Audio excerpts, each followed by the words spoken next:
Avui hem presentat la 29 trobada de centres d'ensenyament en valencià de la Ribera a Corbera. Ha sigut un acte on acudir molta gent de la comunitat educativa del Col·legi Públic El Castell, també entitats culturals, socials i esportives, i ha sigut un acte en el que s'ha donat a conèixer el programa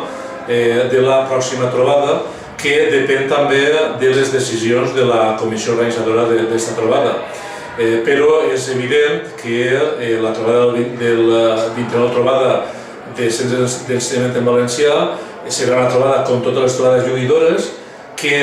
serà una trobada personalitzada al poble i que les entitats i col·lectius se volcaran en la seva organització.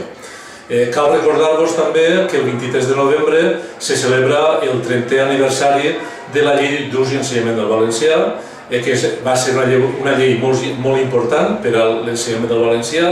i també per a la dignificació social del valencià. I us convidem des de la coordinadora a sumar-vos a aquesta festa, com també a portar endavant el programa d'actes que us oferirem, com també programes propis que us agrairíem que us donareu notícia per a poder-los publicar en la pàgina web i per a poder celebrar aquesta commemoració. Pensem que és una data important perquè encara que canvie el model d'ensenyament en valencià a model plurilingüisme, la fita, els objectius són els mateixos i el que hem d'aprofitar són aquests 30 anys d'experiència i fer valdre aquesta garantia d'experiència en programes bilingües per a fer un model plurilingüisme en valencià de qualitat que no pot fer altre model que no ha tingut aquesta experiència de 30 anys. Per tant, la nostra experiència dona les garanties necessàries per a portar endavant no només l'ensenyament en valencià, sinó també en el context de les comunitats educatives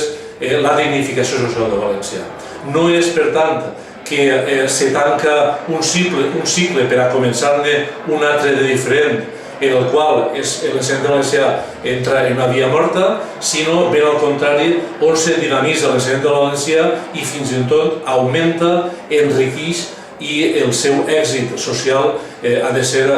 precisament molt millor que l'anterior model de programes d'ensenyament en valencià.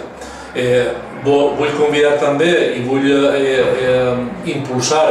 i animar les comunitats educatives perquè s'animen ja a organitzar els tallers, a proposar actuacions d'entaulat, etc., perquè la presència d'aquestes comunitats educatives de la comarca als carrers de Corbera han de ser tan multitudinària com les últimes trobades i, per tant, és un